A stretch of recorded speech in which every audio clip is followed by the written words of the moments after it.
നാട് നടുങ്ങിയ വയനാട് ദുരന്തത്തിൽ നിന്ന് കേരളം കരകയറുമ്പോൾ ഇനി മുന്നിലുള്ളത് പുനരധിവാസവും അതിജീവനം തന്നെയാണ്. അപ്പോഴും ഇങ്ങനെയുള്ള ദുരന്തങ്ങളൊന്നും ഇനി ആവർത്തിക്കരുത് എന്നുള്ള കഠിനമായിട്ടുള്ള ആഗ്രഹം ഓരോ മലയാളിക്കുമുണ്ട്. ആ സമയത്തു കൂടിയാണ് ദുരന്ത നിവാരണ authority member secretary doctor Shekhar L Kuriakose ക്യൂറ്റിനൊപ്പം ചേരുന്നത്. നമസ്കാരം സാർ.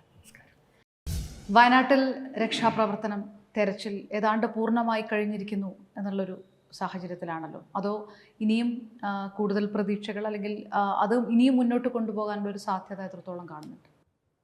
നിലവിൽ രക്ഷാപ്രവർത്തനം എന്ന നിലയിൽ നമ്മളതിനെ കാണണ്ട. അവിടെ ഒട്ടനവധി സാൽവേജിങ് ഓപ്പറേഷൻസ് വേണ്ടി വരും.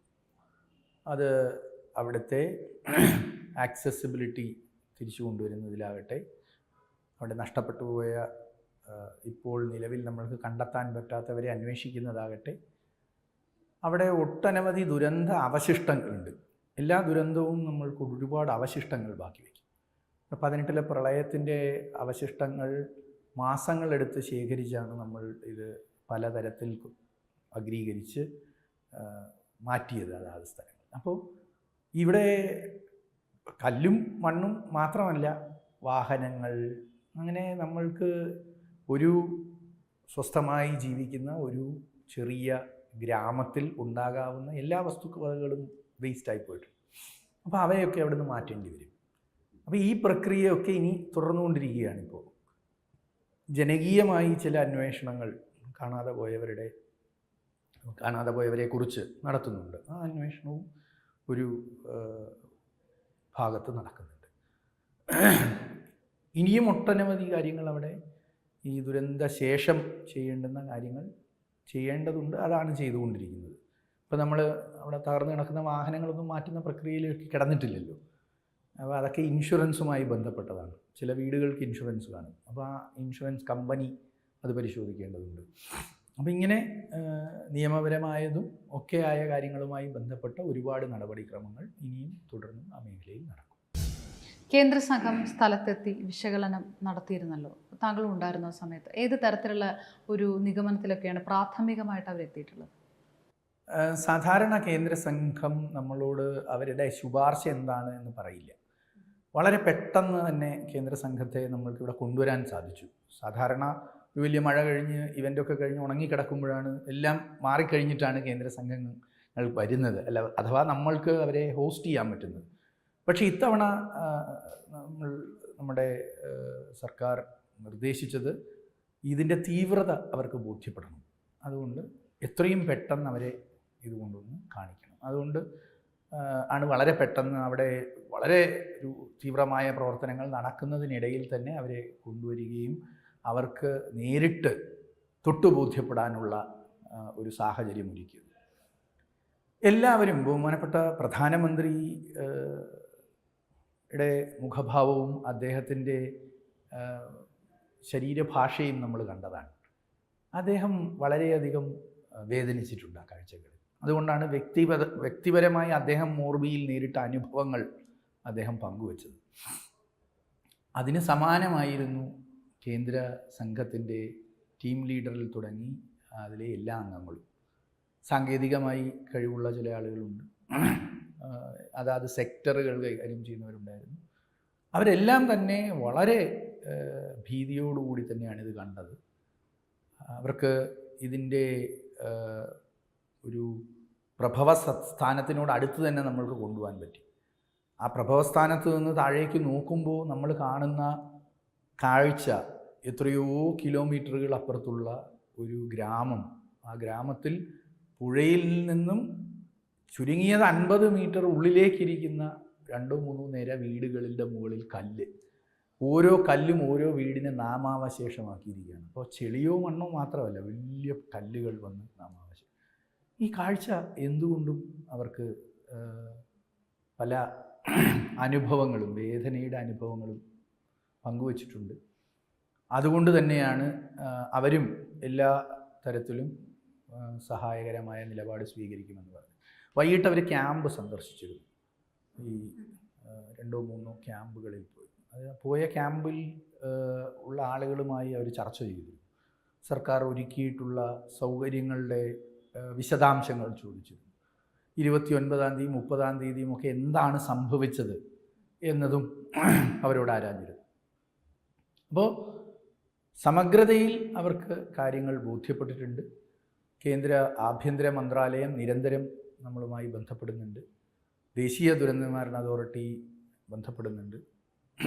ഇനി പോസ്റ്റ് ഡിസാസ്റ്റർ നീഡ് അസസ്മെൻറ്റിൻ്റെ പ്രക്രിയയിലേക്ക് കടക്കും എന്ന് ബഹുമാനപ്പെട്ട മുഖ്യമന്ത്രി പറഞ്ഞു. അത് ദേശീയ ദുരന്ത നിവാരണ അതോറിറ്റിയാണ് ചെയ്യുക. ഏറ്റവും പ്രധാനപ്പെട്ട ചോദ്യം, മുണ്ടക്കയും ചൂരൽമലയും അത് ഇനി ജനവാസ യോഗ്യമാകുമോ എന്നുള്ളതാണ്. അതിൻ്റെ പരിശോധന നടക്കുന്നുണ്ടെന്നാണ് പറഞ്ഞത്. എങ്ങനെയാണ് താങ്കൾക്ക് തോന്നുന്നത്?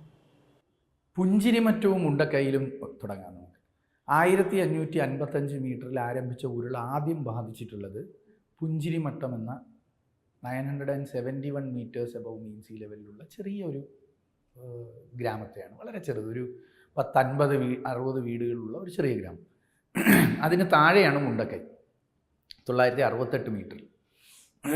ഈ രണ്ട് മേഖലകളുടെയും ഈ ഉരുള് പൊട്ടൽ ബാധിച്ചിരിക്കുന്നത് പരിശോധിച്ചാൽ നമ്മൾക്ക് കാണാം, പുഞ്ചിരിമട്ടത്തിൻ്റെ ഭാഗങ്ങളെ ഇത് ബാധിച്ചത് ഈ ഉരുള് വന്ന് മണ്ണിനെ വലിച്ചെടുത്തുകൊണ്ട് പോയപ്പോഴാണ്, സ്കോറിംഗ് എന്ന പ്രക്രിയയിലാണ്. അപ്പോൾ അതിന് മുന്നോടിയായിട്ട് ചിലപ്പോൾ അവിടെ ഈ ഉരുൾപൊട്ടലിൽ തന്നെ ഒരു ചെറിയ അണക്കെട്ട് രൂപപ്പെട്ടിരിക്കാനുള്ള സാധ്യതയുണ്ട്. അത് പൊട്ടിയതാണ് രണ്ടാമത്തെ ശബ്ദമായി നമ്മൾ മനസ്സിലാക്കുന്നത്.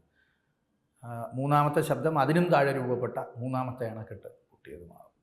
ഇതൊക്കെ ഈ ഉരുൾപൊട്ടൽ ശാസ്ത്രവുമായി ബന്ധപ്പെട്ട് പ്രവർത്തിച്ച ഒരു സാങ്കേതിക വിദഗ്ധൻ എന്ന നിലയിൽ ഞാൻ പരിശോധിച്ചിട്ടുള്ളതാണ്. ഞാനും എൻ്റെ സുഹൃത്തുക്കളും ദേശീയ റിമോട്ട് സെൻസിങ് ഏജൻസിയിൽ നിന്ന് വന്ന തപസ് മാർത്തയും ഞങ്ങളത് വളരെ വിശദമായി ചർച്ച ചെയ്തതാണ്. കാരണം ഈ ഫിസിക്സ് ആയിരുന്നു എൻ്റെ ഗവേഷണ വിഷയം.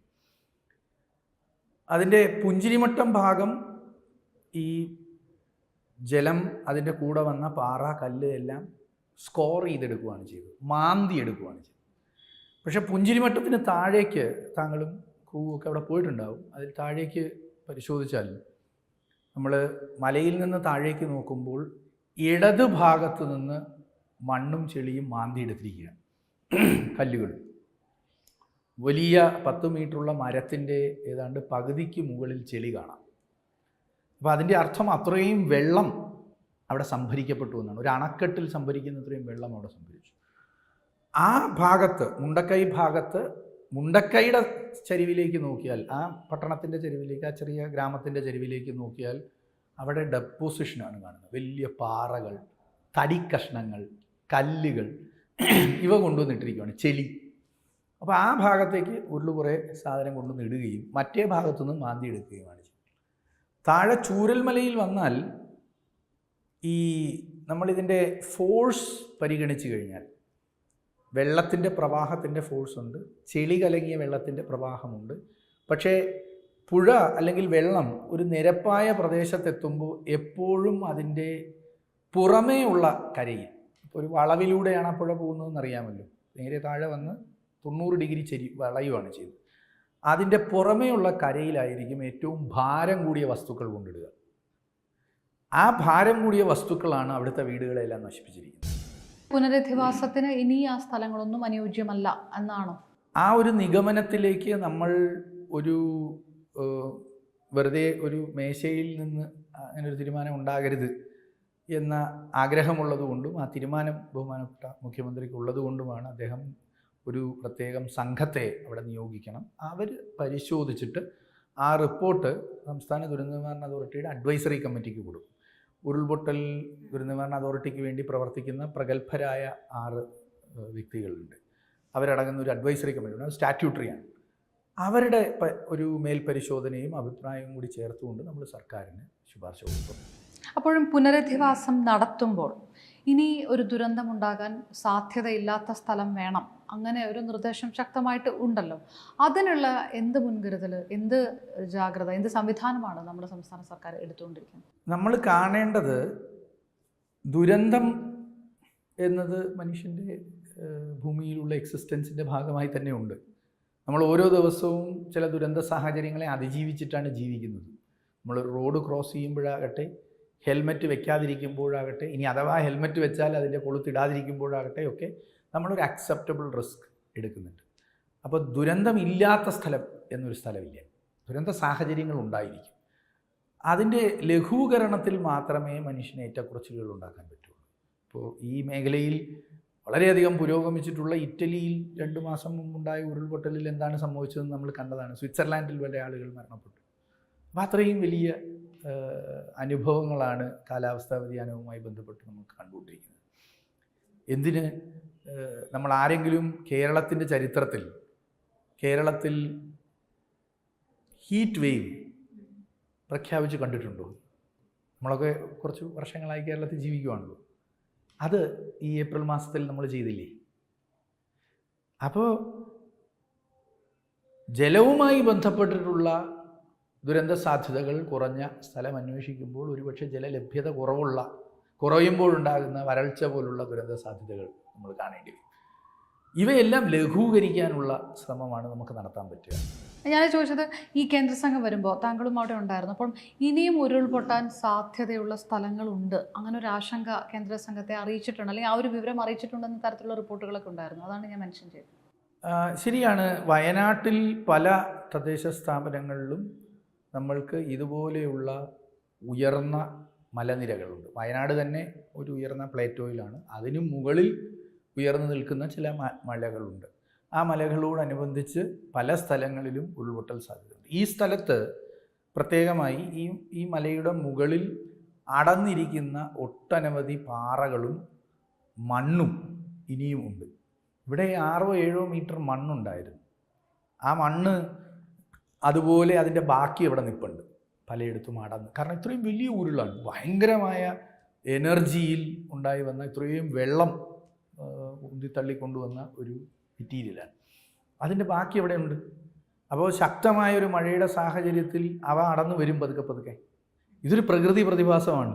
അതിന് നമ്മൾക്കൊരു നിയന്ത്രണവും ഇല്ലതിൽ. അങ്ങനെയാണ് പുഴകളിൽ മണ്ണും എക്കലും കല്ലും ചെളിയും ഒക്കെ ഉണ്ടാകുന്നത്. കുട്ടനാട് ഉണ്ടായത് അനേകായിരം ഉരുൾപൊട്ടലുകളുടെ ബാക്കി പത്രമായിട്ടാണ്. വയനാട് എന്ന് പറയുന്ന ജില്ല ഒരു ഭയപ്പാടിൻ്റെ നിഴലിലാണ്, അങ്ങനെ കൂടിയാണോ പറയുന്നത്? അല്ല, വയനാട് എന്ന ജില്ലയിൽ ജനവാസമുണ്ടായത് ഈ ഭയപ്പാടുകളെ അതിജീവിക്കാനുള്ള ശേഷി മനുഷ്യനുള്ളതുകൊണ്ടാണ്. മനുഷ്യൻ്റെ വിൽ പവറാണ് മനുഷ്യനെ ഇത്തരം സ്ഥലങ്ങളിലേക്ക് ചെന്നെത്താൻ പ്രേരിപ്പിച്ചിട്ടുള്ളത്.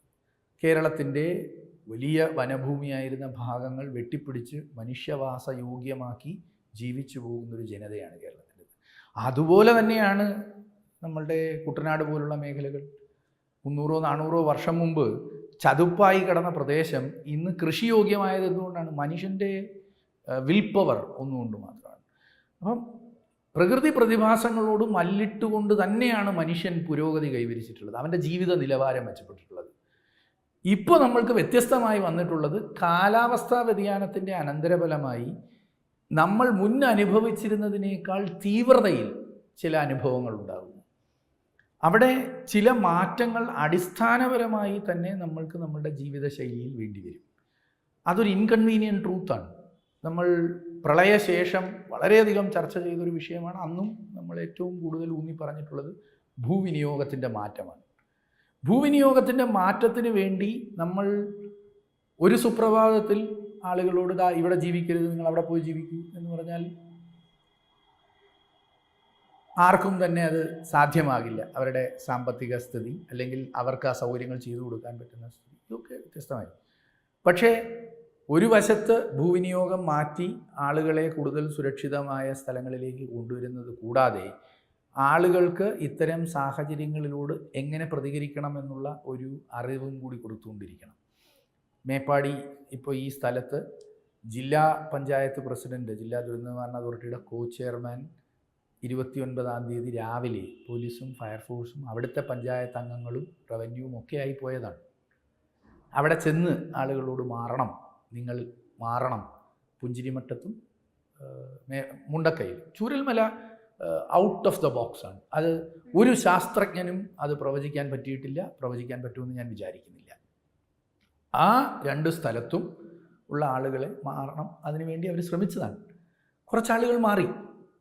അപ്പോൾ ആ ബോധ്യം അവർക്ക് എങ്ങനെ ഉണ്ടായി? ഒന്ന്, അവർക്ക് അവരുടെ കയ്യിൽ ലഭിക്കുന്ന വിവരങ്ങൾ, പലവിധ സ്രോതസ്സിലൂടെ ലഭിക്കുന്ന വിവരങ്ങൾ അവർ കണ്ടിട്ടുണ്ട്. പ്രാദേശികമായി പ്ലാന്റേഷൻസിലുള്ള മഴയുടെ അളവുകൾ അവർക്ക് കിട്ടുന്നുണ്ട്. അവരിതെല്ലാം കാണുന്നു. 2, ഏറ്റവും നല്ല സെൻസർ എന്താണ്? മനുഷ്യനാണ്. ആ പ്രദേശത്തുള്ള ആളുകൾ ഇവിടെ ശക്തമായ മഴ 2 ദിവസമായിട്ടുണ്ട് എന്ന് അവരെ അറിയിക്കുന്നു. അപ്പോൾ അതിൻ്റെ വെളിച്ചത്തിൽ ആ ജില്ലാ പഞ്ചായത്ത് പ്രസിഡന്റ് നേരിട്ട് അവിടെ പോയി ആളുകളെ മാറ്റാൻ ശ്രമിച്ചു. എന്നാൽ അവിടെ മാത്രമല്ല അദ്ദേഹം പോയത്.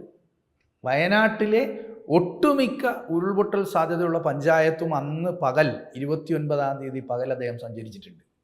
എന്തുകൊണ്ട്? ഏറ്റവും താഴെത്തട്ടിൽ ദുരന്ത സാധ്യതകളെക്കുറിച്ചുള്ള ബോധ്യമുള്ളതുകൊണ്ട്. അവിടെ സ്പെസിഫിക്കായ ഒരു വാണിംഗ് ഉണ്ടായിരുന്നു. അങ്ങനെയൊന്നുമില്ല. സ്പെസിഫിക്കായി മുണ്ടക്കൈയിൽ ഈ മലനിരകളിൽ ഒരു ഉരുളുപൊട്ടും എന്ന് ഉത്തരവാദിത്വത്തോടുകൂടി 29-ാം തീയതി 28-ാം തീയതിയോ പറഞ്ഞിട്ടുള്ള ഒരാളുമില്ല. അപ്പോൾ എന്താ ചെയ്യാൻ പറ്റുക? മാസീവായ ആളുകളോട് പോയി പറയുക. അതാണ് അവർ ചെയ്തത്. പക്ഷേ എന്താ സംഭവിച്ചത്? അത് അവിടുത്തെ പഞ്ചായത്ത് പ്രസിഡന്റ് തന്നെ പറഞ്ഞു. ആളുകൾക്ക് ഇത് ഇത്ര തീവ്രമാകുമെന്ന് അവർ പ്രതീക്ഷിച്ചില്ല. അതിൻ്റെ കാരണം എന്താ? മുണ്ടക്കൈ ഒരു ഗ്രാമപ്രദേശമാണ്, പുഞ്ചിരിമറ്റം ഒരു ഗ്രാമപ്രദേശമാണ്. ഞാൻ എന്നും കാണുന്ന എൻ്റെ മല, അവിടെ കുറച്ച് മഴ പെയ്യും, ശരിയാണ്, ഞാനെന്നും കാണാറുണ്ട്. ഇതിനേക്കാൾ തീവ്രമായ മഴ ഞാൻ കണ്ടിട്ടുണ്ട്. വലിയ ഉരുളുകൾ എൻ്റെ മുമ്പിൽ കൂടെ പോയിട്ടുണ്ട്, ഞാൻ കണ്ടിട്ടുണ്ട്. മഴവെള്ളം വരുന്നത് ഞാൻ കണ്ടിട്ടുണ്ട്. അപ്പോൾ തിരുവനന്തപുരത്തിരിക്കുന്ന താങ്കളോ ഞാനോ പുഞ്ചിരിമറ്റത്ത് അതുപോലൊരു മഴ കണ്ടാൽ അവിടെ നിന്ന് അടുത്ത വണ്ടിക്ക് ഓടും. പക്ഷേ പുഞ്ചിരിമറ്റംകാരൻ്റെ പെർസെപ്ഷൻ ഓഫ് റിസ്ക്, അവരുടെ അപകടത്തെക്കുറിച്ചുള്ള കോൺഷ്യസ്നെസ് കുറച്ചും കൂടി ഉയർന്നതാണ്. കാരണം അവർ മലയെ വെട്ടിപ്പിടിച്ച ജനതയാണ്. ആ വില്ലുള്ളത് കൊണ്ട് തന്നെ അതിനെയും ഞങ്ങൾ അതിജീവിക്കും എന്ന ചങ്കൂറ്റം മനസ്സിൽ സൂക്ഷിക്കുന്നു. അപ്പോഴും ഇതിനകത്ത് കൃത്യമായിട്ട് മുന്നറിയിപ്പുകൾ ഉണ്ടായിരുന്നില്ല എന്നുള്ളതാണ് മന്ത്രിമാരടക്കം പറയുന്നത്. നമ്മൾ കേരളം പറയുന്നൊരു വാദം അതാണല്ലോ. ഈ ജിയോളജിക്കൽ സർവേ പോലും നമുക്ക് പൂർണ്ണമായി ആശ്രയിക്കാൻ കഴിയാത്തൊരവസ്ഥയാണെങ്കിൽ അപ്പോൾ പിന്നെ നമ്മൾ എന്ത് ചെയ്യും? നോക്കൂ, ലോകത്തൊരിടത്തും ചുഴലിക്കാറ്റിനല്ലാതെ വാച്ച് നോക്കി ഓടാൻ പറ്റില്ല. വേറൊരു ദുരന്തത്തിനും, കള്ളക്കടൽ, സുനാമിയും ചുഴലിക്കാറ്റും കുറേ കൂടി ഇപ്പോൾ നമ്മൾ മെച്ചപ്പെട്ടിട്ടുണ്ട് പ്രവചനങ്ങളുടെ കാര്യത്തിൽ. നമ്മൾക്ക് ഏകദേശം സുനാമിക്കാണെങ്കിൽ ഏകദേശം കൃത്യതയോടുകൂടി പറയും, ഈ അരമണിക്കൂറിനുള്ളിൽ തിര ഇന്ന സ്ഥലത്തെത്തിയേക്കും. ചുഴലിക്കാറ്റിൻ്റെ കാര്യത്തിലും ഏറെക്കുറെ പറയാം. പക്ഷേ ഉരുൾപൊട്ടൽ, വെള്ളപ്പൊക്കം ഇവയൊക്കെ കൃത്യതയോടുകൂടി പ്രവചിക്കാൻ ബുദ്ധിമുട്ടാണ്. ഉദാഹരണത്തിന് നമ്മൾ പെരിയാർ നദീതടം എടുക്കും. പെരിയാറിലെ പ്രധാനപ്പെട്ട കൈവഴികളിൽ ഒന്നും മഴ പെയ്യാതെ ഒരു ചെറിയ കൈവഴിയിൽ 600-700 മില്ലിമീറ്റർ മഴ പെയ്താൽ പെരിയാറിൽ വെള്ളം പൊങ്ങും. അതെങ്ങനെ പ്രവചിക്കും? ഈ പ്രവചന സാധ്യതകൾ മാത്രം മുന്നിൽ കണ്ടുകൊണ്ട് നമ്മൾക്ക് മുന്നോട്ട് പോകാൻ പറ്റില്ല. പ്രാദേശികമായ അറിവ്, ആ അറിവെന്ന് പറയുന്നത് എന്തെങ്കിലും ഒരു രേഖ നോക്കിയിട്ടുള്ള അറിവല്ല, ഇൻറ്റ്യൂഷൻ. ദുരന്ത നിവാരണ അതോറിറ്റിയുടെ മെമ്പറാണ് പറയുന്നത്. അതായത് നമ്മുടെ ഇപ്പോഴുള്ള മുന്നറിയിപ്പ് സംവിധാനങ്ങളെ കണ്ണടച്ച് ആശ്രയിക്കേണ്ട, മനുഷ്യന്റെ ഇൻറ്റ്യൂഷൻ മതി എന്നാണ് പറയുന്നത്. അല്ല, നേരെ തിരിച്ചാണ് പറയുന്നത്. മനുഷ്യന്റെ ഇൻറ്റ്യൂഷൻ പ്രധാനമാണ് എന്നാണ് ഈ പറയുന്നത്.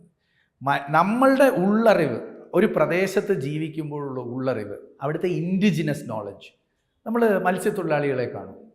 മത്സ്യത്തൊഴിലാളികൾക്ക് കടലിനെ കുറിച്ചൊരു ധാരണയുണ്ട് എന്ന് പറഞ്ഞതുപോലെ മലയോര ജനതയ്ക്ക് മലയിലെ മഴയെക്കുറിച്ചൊരു ധാരണയുണ്ട്, ഉരുൾപൊട്ടൽ സാധ്യതകളെക്കുറിച്ചൊരു ധാരണയുണ്ട്. ആ ധാരണയും ആ അറിവും കൂടി സ്വാംശീകരിക്കപ്പെടണം. അവിടെ ആ അറിവ് ഇത്തരം ചില അവസരങ്ങളിൽ, മഴയുടെ അവസരങ്ങളിൽ പുറമേ നിന്നൊരു ഇനർഷ്യ കൊടുത്തിട്ട് പോലും ആളുകൾക്കത് ഉൾക്കൊള്ളാൻ പറ്റിയില്ല. വയനാട്ടിൽ ഈ 29-ാം തീയതി എന്താണ് സാങ്കേതിക സംവിധാനങ്ങളിൽ നിന്ന് ലഭിച്ച മുന്നറിയിപ്പ് എന്ന് നമ്മൾ കണ്ടതാണ്. സ്പെസിഫിക് ആയ ഒരു മുന്നറിയിപ്പ് അങ്ങനെ കൊടുക്കാൻ നിലവിൽ നിർവാഹമില്ല. അത് ജിയോളജിക്കൽ സർവേക്കല്ല, IMDക്കല്ല, ലോകത്ത് ഒരു ഏജൻസിക്കുമില്ല. അതിൻ്റെ കാരണം ശാസ്ത്രം അത്രയേ ഈ പ്രതിഭാസങ്ങളെക്കുറിച്ച് പഠിച്ചിട്ടുള്ളൂ. അത് ഏതെങ്കിലും ഒരു സംവിധാനത്തിൻ്റെ പ്രശ്നം കൊണ്ടല്ല, ശാസ്ത്ര സത്യം അതായതുകൊണ്ടാണ്. ഇനി അതിൽ നിന്ന് മുന്നേറാൻ പറ്റുമോ? പറ്റും. ഇപ്പോൾ ആധുനിക സാങ്കേതിക വിദ്യകളുടെ ചർച്ചകൾ നടക്കുന്നുണ്ട്. നമ്മളുടെ AI പോലുള്ള സാങ്കേതിക വിദ്യകൾ ഒരുപക്ഷെ കുറച്ചു കാലത്തിനുള്ളിൽ ഇതിൽ വലിയ മുന്നേറ്റം ഉണ്ടാക്കും. പക്ഷെ നിലവിൽ താഴെത്തട്ടിലുള്ള അറിവുകൾ അത് 2019 മുതൽ നമ്മൾ വളരെ ശക്തമായി കേരളത്തിൽ മുന്നോട്ട് വെച്ചതാണ്. തദ്ദേശ സ്ഥാപനങ്ങളുടെ ദുരന്തലഘൂകരണം, ഈ മേപ്പാടി പഞ്ചായത്തിനൊരു നല്ല ദുരന്ത ലഘൂകരണ പദ്ധതിയുണ്ട്. അവർക്ക് നല്ല പരിശീലനം കിട്ടിയിട്ടുണ്ട്. അതുകൊണ്ടാണ് ആ പഞ്ചായത്ത് പ്രസിഡന്റ് അവിടെ പോയത്. അവിടുത്തെ വാർഡ് മെമ്പർ ഇത് അപകടകരമാകും എന്ന ഉള്ളറിവും ഈ പ്രക്രിയ നടത്തിയതിൻ്റെ പരിചയവുമുണ്ട്. അവരുടെ പ്ലാൻ എടുത്തു നോക്കൂ, വളരെ നന്നായി തയ്യാറാക്കിയ ഒരു പ്ലാനാണ്. ആ പ്രാദേശിക നോളജ് അതിനെ എടുത്ത് പറയുമ്പോൾ പോലും ഇനി കേരളത്തിൽ ഒരു തനത് മുന്നറിയിപ്പ് സംവിധാനം വരും, അത് ക്യൂസാറ്റ് അടക്കമുള്ള സംവിധാനങ്ങളെ ഉപയോഗിച്ചുകൊണ്ടായിരിക്കും എന്ന് മന്ത്രി അടക്കം പറയുകയുണ്ടായി. അപ്പോൾ അത് എത്രത്തോളം പ്രായോഗികമാണെന്ന് തോന്നുന്നുണ്ട്? നമ്മൾ കാണേണ്ടത്, ക്യൂസാറ്റുമായിട്ട് ഞങ്ങൾ മുൻപ് ഒരു കറസ്പോണ്ടൻസ് നടത്തിയിരുന്നു. അവർ നമ്മൾക്ക് ഔദ്യോഗികമായി എഴുതി തന്നിട്ടുണ്ട്, ഞങ്ങളൊരു വെതർ ഫോർകാസ്റ്റിംഗ് നടത്തുന്നില്ല. എഴുതി തന്നിട്ടുണ്ട്, ഞങ്ങൾ വെതർ ഫോർകാസ്റ്റിംഗ് നടത്തുന്നില്ല, ഞങ്ങൾക്കതിനുള്ള ഒരു മാൻഡേറ്റ് ഇല്ല. വസ്തുതയാണ്, രാജ്യത്ത് വെതർ ഫോർകാസ്റ്റ് ഔദ്യോഗികമായി കൊടുക്കാൻ മാൻഡേറ്റ് ഉള്ളൊരു ഏജൻസിയുണ്ട്. ഞങ്ങൾ ആ ഏജൻസിക്കുള്ളിൽ പ്രവർത്തിക്കുന്ന ഒരു സംവിധാനമാണ്. കൊളാട്രൽ ഇൻഫർമേഷൻ ഞങ്ങൾ എടുത്താലും വാണിങ്ങിനെ ആശ്രയിക്കുമ്പോൾ ആ വാണിംഗ് ഒരു സ്റ്റാൻഡേർഡ് ഓപ്പറേറ്റിംഗ് പ്രൊസീജിയറിലൂടെ മാത്രമേ മുന്നോട്ട് പോകാൻ പറ്റൂ. അതിൽ ചില മാറ്റങ്ങളൊക്കെ വേണമായിരിക്കും.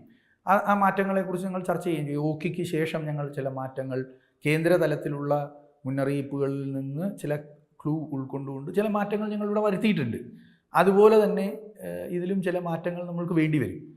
പക്ഷേ ഇത്തരം സംവിധാനങ്ങളിലൂടെ ലഭിക്കുന്ന അറിവുകൾ മാത്രം മുന്നിൽ കണ്ടുകൊണ്ട് നമ്മൾക്ക് ഒരു ദുരന്ത ലഘൂകരണ പ്രക്രിയ നടത്താൻ പറ്റില്ല. താഴെ തട്ടിൽ തദ്ദേശ സ്ഥാപനങ്ങളിലാണ് അതിൻ്റെ ഏറ്റവും വലിയ ഉള്ളറിവുണ്ടാകേണ്ടത്. അത് ദീർഘകാല അടിസ്ഥാനത്തിലുള്ള നടപടികളിലാകട്ടെ, ഇത്തരം മഴ സൂചിക, മഴയോ അല്ലെങ്കിൽ പൊട്ടുന്ന ശബ്ദമോ കല്ലുരുളുന്ന ശബ്ദമോ ഒക്കെ കേൾക്കുമ്പോൾ ആ സൂചനകളെ കൂടി ഉൾക്കൊണ്ടുകൊണ്ടുള്ള, അതായത് ഇങ്ങനൊരു മുന്നറിയിപ്പ് സംവിധാനം കൊണ്ടുവരുമെന്ന് അത് ജനങ്ങളെ ആശ്വസിപ്പിക്കാൻ പറയുന്നതിനപ്പുറത്തേക്ക് പ്രായോഗികമായിട്ട് ഈ പറയുന്ന നിർദ്ദേശങ്ങളാണ് കൃത്യമായിട്ട് നടപ്പിലാകും. അല്ല, ജനങ്ങളിലെ ആശ്വസിപ്പിക്കാനല്ല. ഇപ്പം നോക്കൂ, നിങ്ങൾക്കൊരു 2 മാസമായിട്ട് നിങ്ങളുടെ മൊബൈൽ ഫോണിൽ മഴയുടെ മുന്നറിയിപ്പ് വരാൻ തുടങ്ങി. അലേർട്ട് ജനറേറ്റ് ചെയ്യുന്നത് കേന്ദ്ര കാലാവസ്ഥാ വകുപ്പാണ്. അലേർട്ട് ഡെസിമിനേറ്റ് ചെയ്യുന്നത് ഞങ്ങളാണ്. ഞങ്ങളിപ്പോൾ ഒരു സൈറൺ സംവിധാനം തയ്യാറാക്കി. അതിൻ്റെ ടെസ്റ്റിംഗ് ഞങ്ങൾ ഈ കഴിഞ്ഞ മാസം നടത്തിയിരുന്നു. അതിൻ്റെ ഫൈനൽ സ്റ്റേജസിലേക്ക് പോവുകയാണ്. അപ്പോൾ ആളുകളെ അറിയിപ്പ് കൊടുക്കാൻ വേണ്ടുന്ന സംവിധാനങ്ങളുണ്ടാകും.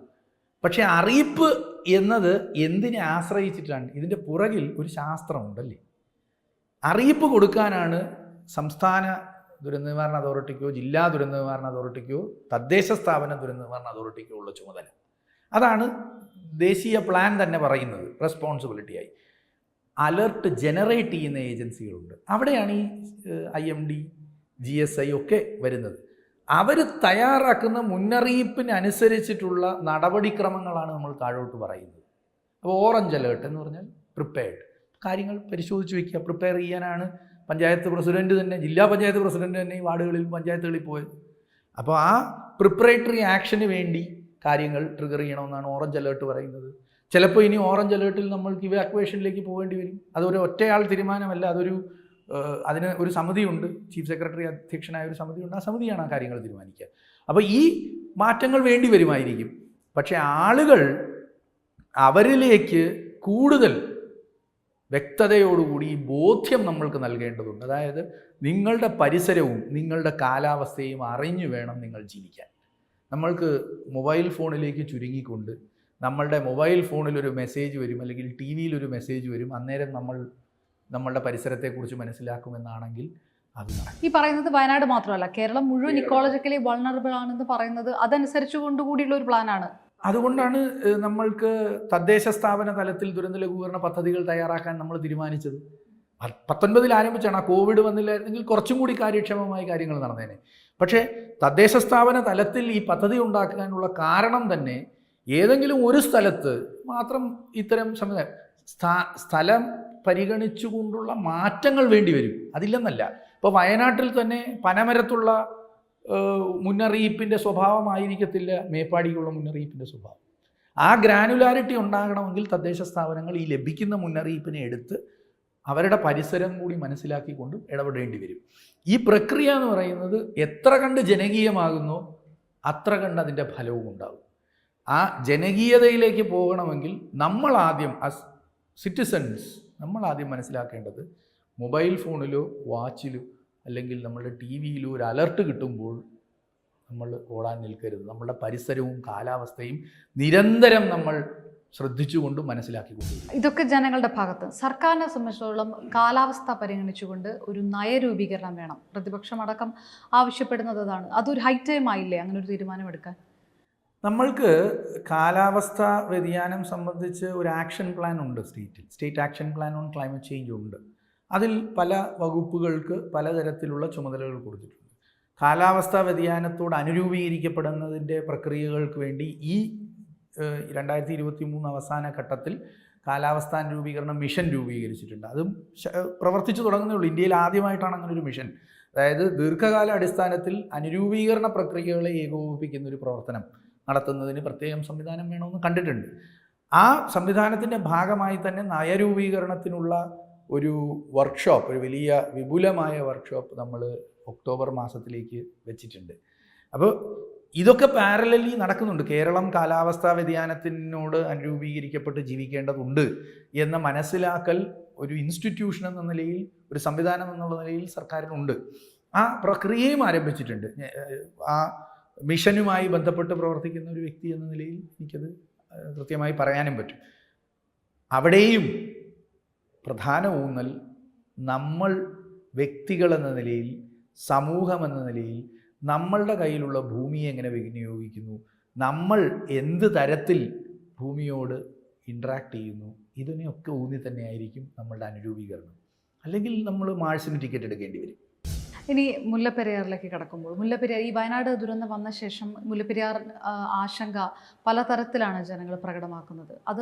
അതൊരു അനാവശ്യ ആശങ്കയാണെന്ന് മന്ത്രി പറഞ്ഞൊരു സാഹചര്യമുണ്ട്. അങ്ങനെ തന്നെയാണോ? അതിൽ ജനങ്ങളുടെ പരിഭ്രാന്തിക്ക് ഒരു അടിസ്ഥാനമില്ലേ? അല്ല, മുല്ലപ്പെരിയാർ അണക്കെട്ടിനെ സംബന്ധിച്ചിടത്തോളം സുപ്രീം കോടതിയുടെ ഒരു വിധി ഉണ്ടായിരുന്നു. ഇതിൽ തുടർന്ന് നമ്മൾ കൂടുതലും ദുരന്ത ലഘൂകരണവുമായി ബന്ധപ്പെട്ടിട്ടുള്ള വർക്കുകളാണ് ചെയ്യേണ്ടുന്നത്.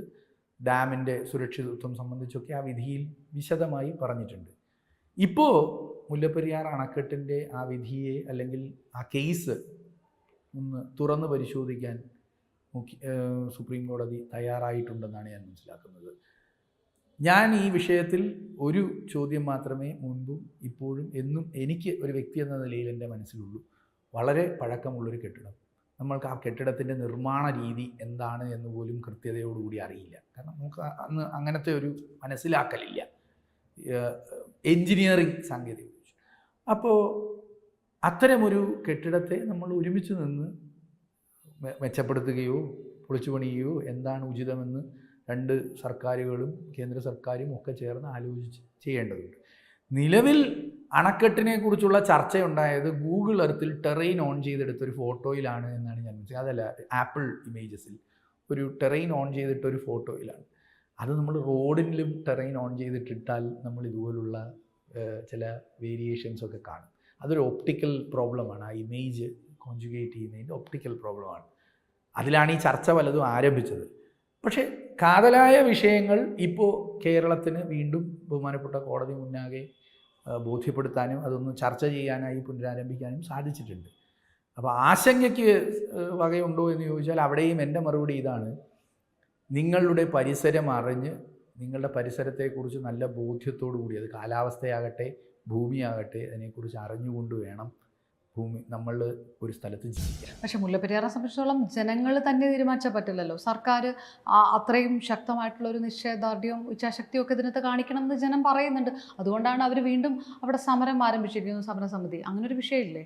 അതെ, 12-ൽ ഈ സമരമൊക്കെ നടക്കുന്ന സമയത്ത് ഒരു വലിയ സംഘം അധ്യാപകരും കുട്ടികളുമായി സ്ഥലത്തു പോയി എവിടം വരെ വെള്ളം വരുമെന്ന് അടയാളപ്പെടുത്തി, ഇതിൻ്റെ ഏറ്റവും തീവ്രമായ സാഹചര്യത്തിൽ എവിടം വരെ വെള്ളം വരുമെന്ന് അടയാളപ്പെടുത്തി അവിടെയുള്ള ജനങ്ങൾക്ക് പരിശീലനം കൊടുക്കാനും അവിടെയുള്ള ജനങ്ങൾ എവിടെയാണ് വസിക്കുന്നത് അത് ഒരു ഭൂവിവര സാങ്കേതിക വിദ്യയിൽ ക്രോഡീകരിക്കാനും അവരെ സംബന്ധിച്ച വിവരങ്ങൾ ശേഖരിക്കാനും ഒക്കെ നേതൃത്വം നൽകാൻ ചുമതലപ്പെട്ട ആളായിരുന്നു ഞാൻ. അപ്പോൾ ആ സ്ഥലത്തെ ജനതയുടെ ആശങ്ക ഇതുമായി ബന്ധപ്പെട്ടിട്ട് നമ്മൾക്ക് മനസ്സിലാകും. ഇവിടെ ഇതൊരു ജനാധിപത്യ രാജ്യമാണ്. കേരളത്തിന് ഒറ്റയ്ക്ക് പോയി ഇപ്പോൾ നാളെ വെട്ടൊന്ന് മുറി രണ്ട് എന്ന നിലപാടെടുത്തത് കൈകാര്യം ചെയ്യാൻ പറ്റില്ല എന്ന് നമ്മൾക്ക് എല്ലാവർക്കും അറിയാം, സമരം ചെയ്യുന്നവർക്കും അറിയാം. അവരവരുടെ ജനാധിപത്യപരമായ അവകാശം പ്രകടിപ്പിക്കുമായിരിക്കും. പക്ഷേ ബഹുമാനപ്പെട്ട കോടതിയാണ് ആത്യന്തികമായി ഇതിൻ്റെ അകത്ത് ഒരു തീരുമാനമെടുക്കേണ്ടുന്നത്. ആ ജനാധിപത്യ പ്രക്രിയയിൽ ഇപ്പോൾ നമ്മൾക്കൊരു സ്റ്റെപ്പ് മുന്നോട്ട് വയ്ക്കാൻ സാധിച്ചിട്ടുണ്ട് എന്നത് വളരെ നല്ലൊരു കാര്യമാണ്. അത് ചർച്ച ചെയ്യട്ടെ. കോർട്ടിൻ്റെ തലത്തിലുള്ള കാര്യത്തിൽ എനിക്ക് ഇതിൽ കൂടുതലൊന്നും പറയാനില്ല. ഷിരൂർ ദൗത്യം വീണ്ടും തെരച്ചിൽ നടക്കുന്ന ഒരു സാഹചര്യം ഒക്കെയാണ്. എങ്ങനെയാണ് ഇപ്പം ഇത്ര ദിവസം കഴിഞ്ഞു, ശരിക്കും അതിനകത്തൊരു സാധ്യത കാണുന്നുണ്ട്? ഷിരൂരെ ഈ ലോറി കണ്ടെത്താൻ സാധിക്കും എന്ന് തന്നെയാണ് ഞാൻ വിശ്വസിക്കുന്നത്. നമ്മളിന്നിപ്പോൾ പുനരാരംഭിച്ചിട്ടേ ഉള്ളൂ. ഇപ്പോൾ ചില മുങ്ങിത്തപ്പലുകളും കാര്യങ്ങളും ഒക്കെയാണ് നടക്കുന്നത്. കുറച്ചും കൂടി സാങ്കേതിക വിദ്യ ഉപയോഗിച്ചിട്ടുള്ള കാര്യങ്ങളിലേക്ക് കടന്നു കഴിഞ്ഞാൽ ചിലപ്പോൾ നമ്മളിത് പെട്ടെന്ന് കണ്ടെത്തും. ഇവിടെ രൂപപ്പെട്ടിട്ടുള്ള മൺകൂനകൾ വെറുതെ രൂപപ്പെട്ട് കിടക്കുന്നതാണ് എന്നും തോന്നുന്നില്ല. അത് എന്തെങ്കിലും തരത്തിൽ ഈ ചെളിയും മണ്ണും ഒലിച്ചു പോകാതെ അതിനെ അവിടെ തന്നെ തടഞ്ഞു നിർത്തിയ വസ്തുവകൾ ഇതിനുള്ളിൽ കാണും. അപ്പം അത് കണ്ടെത്തണമെങ്കിൽ കുറച്ചും കൂടി ഊർജിതമായി ഡ്രഡ്ജർ പോലുള്ള സൗകര്യങ്ങളും കൂടി ഉപയോഗപ്പെടുത്തേണ്ടി വരും. അതൊക്കെ ആ സർക്കാർ ചെയ്യുമെന്ന് തന്നെയാണ് ഞാൻ മനസ്സിലാക്കുന്നത്. ഇതിൻ്റെ ആരംഭ ദിവസങ്ങളിൽ നിരന്തരം അവിടുത്തെ റിലീഫ് കമ്മീഷണറുമായി ഞാൻ സംസാരിച്ചിരുന്നു. മാഡം അവർ ചെയ്യുന്ന എഫേർട്ടും പറഞ്ഞിരുന്നു. കഴിഞ്ഞ ദിവസവും ഞാൻ സംസാരിച്ചിരുന്നു. ഒരു ഡ്രഡ്ജറിൻ്റെ കാര്യം വന്നപ്പോൾ ഞാൻ മാഡത്തിനെ വിളിച്ച് ചോദിച്ചിരുന്നു, ഞങ്ങളുടെ ഭാഗത്തു നിന്ന് എന്തെങ്കിലും സഹായം ഈ വിഷയത്തിൽ വേണം, ഉണ്ടെങ്കിൽ ഞാൻ അറിയിക്കാം. ഇപ്പോൾ നിലവിൽ അങ്ങനെ ഒരു ഡിമാൻഡ് ഇല്ല എന്ന് പറഞ്ഞു. അപ്പോൾ ഈ പ്രക്രിയ നടക്കുന്നുണ്ട്. അവിടെയും നമ്മൾക്ക് സംസാരിക്കാവുന്ന, നമ്മളെ അറിയുന്ന ആളുകളുണ്ട് ഭരണ സംവിധാനത്തിൽ. അവരൊന്നും ചെയ്യാതിരിക്കുന്നു എന്ന് ഞാൻ വിചാരിക്കുന്നില്ല. അവർ കാര്യക്ഷമമായി അവരുടെ പരിമിതികൾക്കുള്ളിൽ നിന്ന് പ്രവർത്തിക്കുന്നുണ്ട്.